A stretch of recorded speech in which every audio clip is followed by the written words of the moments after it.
नमस्कार. विदर्भाबद्दल बोलताना एक गोष्ट नेहमीच समोर येते, तो म्हणजे नैसर्गिक संसाधनांनी भरलेला असूनही विकासाच्या बाबतीत मागे राहिलेला प्रदेश.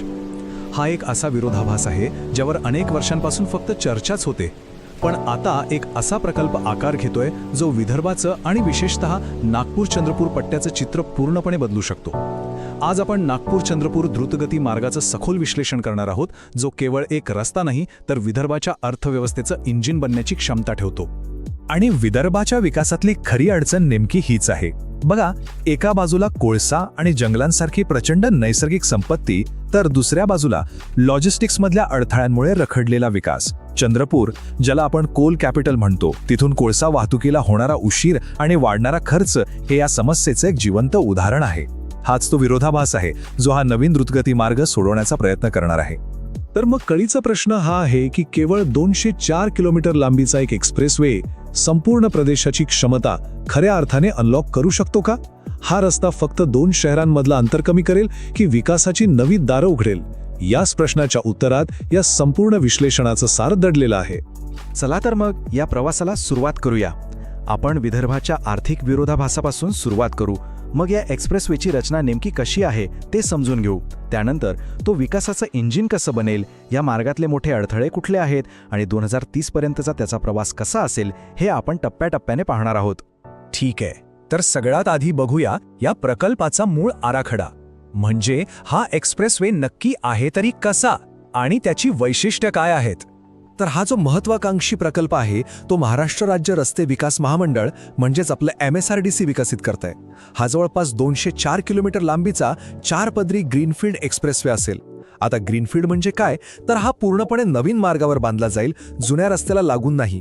आणि सगळ्यात महत्त्वाचं म्हणजे हा एक high speed access control corridor असेल, जिथे गाड्या कोणत्याही अडथळ्याशिवाय सुसाट धावू शकतील. आता हा मार्ग जाणार कुठून? तर बघा, तो नागपूरपासून सुरू होऊन उमरेड, भद्रावती मार्गे थेट चंद्रपूरला जोडला जाईल.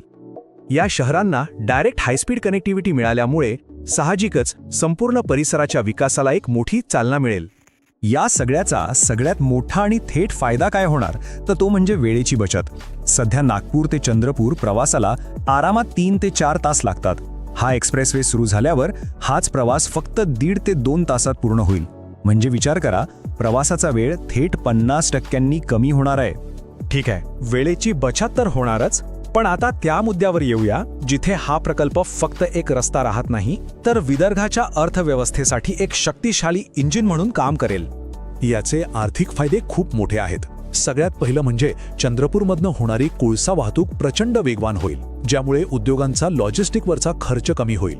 यामुळे नागपूरला मध्य भारतातलं एक मोठं लॉजिस्टिक हब म्हणून उदयास येण्याची संधी मिळेल. एवढंच नाही तर ताडोबासारख्या पर्यटन स्थळांपर्यंत पोहोचणं सोपं झाल्यामुळे पर्यटनालाही जबरदस्त चालना मिळेल. आणि पुढे जाऊन हाच मार्ग गडचिरोलीतल्या सुरजागड खाणींपर्यंत वाढवण्याचीही योजना आहे, ज्यामुळे त्या दुर्गम भागाच्या विकासालाही गती मिळू शकेल.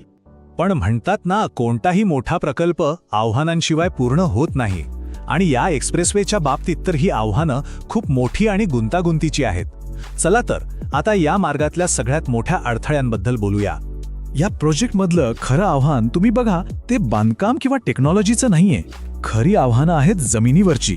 भूसंपादन ही सगळ्यात मोठी आणि किचकट प्रक्रिया आहे.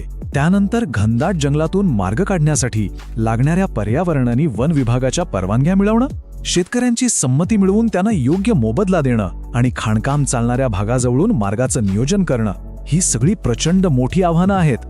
आणि जेव्हा आपण भूसंपादनाबद्दल बोलतो तेव्हा भूसंपादन कायदा 2013 हा सगळ्यात महत्त्वाचा ठरतो.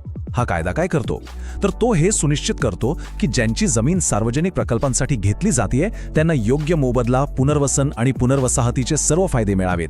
याच कायद्यामुळे ही प्रक्रिया अधिक पारदर्शक झाली आहे, पण तितकीच गुंतागुंतीची सुद्धा. आता हा कायदा मोबदला कसा ठरवतो हे समजून घेणं महत्त्वाचं आहे. सोप्या भाषेत सांगायचं तर ग्रामीण भागातल्या जमिनींसाठी बाजारभावाच्या चौपटपर्यंत मोबदला दिला जातो, तर शहरी भागात तो दुप्पट असतो. आणि या व्यतिरिक्त इतर लाभही मिळतात. याचा सरळ अर्थ असा की सरकारला भूसंपादनासाठी खूप मोठी आर्थिक तरतूद करावी लागेल आणि शेतकऱ्यांचं समाधान करणं हे एक मोठं आव्हान असेल. आणि या सगळ्यासोबतच एक खूप मोठं आव्हान आहे पर्यावरणाचं. कारण हा जो प्रस्तावित मार्ग आहे तो महाराष्ट्रातल्या काही अत्यंत घनदाट जंगल भागातून जातोय. त्यामुळे पर्यावरण आणि वन मंत्रालयाकडून मंजुरी मिळवणं ही एक अतिशय गुंतागुंतीची आणि संवेदनशील प्रक्रिया असणार आहे, ज्यात बराच वेळ जाऊ शकतो. बर, इतकी सगळी आव्हानं आहेत, मग या महत्वाकांक्षी प्रकल्पाची भविष्यातली वाटचाल कशी असेल? चला, त्याची जी अधिकृत टाईमलाईन आहे त्यावर एक नजर टाकूया. सध्याची परिस्थिती बघितली तर प्रकल्पाचा जो डिटेल प्रोजेक्ट रिपोर्ट आहे म्हणजे DPR आणि पर्यावरणाचा जो अभ्यास आहे म्हणजे EIA यावर काम सुरू आहे. प्रत्यक्ष जमिनीवरचं काम म्हणजे भूसंपादन अजून व्हायचं आहे आणि बांधकामाला तर अजून सुरुवातच झालेली नाही. यावरून स्पष्ट दिसते की प्रकल्प अजूनही नियोजन आणि मंजुरीच्या टप्प्यात अडकला आहे. सरकारी अंदाजानुसार बांधकामाला सुरुवात व्हायला 2026 उजाडेल. पहिला टप्पा 2029 पर्यंत पूर्ण होईल आणि संपूर्ण प्रकल्प 2030 पर्यंत पूर्ण करण्याचं लक्ष्य आहे. ही टाइमलाईन जरी महत्वाकांक्षी वाटत असली तरी आपण आत्ता जी आव्हानं बघितली ती पाहता ही कितपत साध्य होईल हे बघावंच लागेल. आणि हे एक वाक्य आहे जे या संपूर्ण प्रकल्पाचं सार सांगतं. ते म्हणजे सर्वात मोठं आव्हान बांधकाम नाही तर भूसंपादन आहे. हा प्रकल्प किती वेगाने पुढे जाईल हे सर्वस्वी याच गोष्टीवर अवलंबून असेल. जोपर्यंत जमिनीवरचे अडथळे दूर होत नाहीत तोपर्यंत कागदावरचा वेग प्रत्यक्षात येऊ शकत नाही. आणि म्हणूनच शेवटी एक गोष्ट नक्की आहे, या प्रकल्पाची खरी परीक्षा त्यावर धावणाऱ्या गाड्यांच्या स्पीडची नाहीये, तर तो जमिनीवरची आव्हानं किती स्पीडने पार करतो याची आहे. नागपूर-चंद्रपूर द्रुतगती मार्ग विदर्भासाठी खरंच विकासाचा महामार्ग ठरेल की केवळ एक लांबणीवर पडलेला प्रकल्प, याचं उत्तर आपल्याला येणारा काळ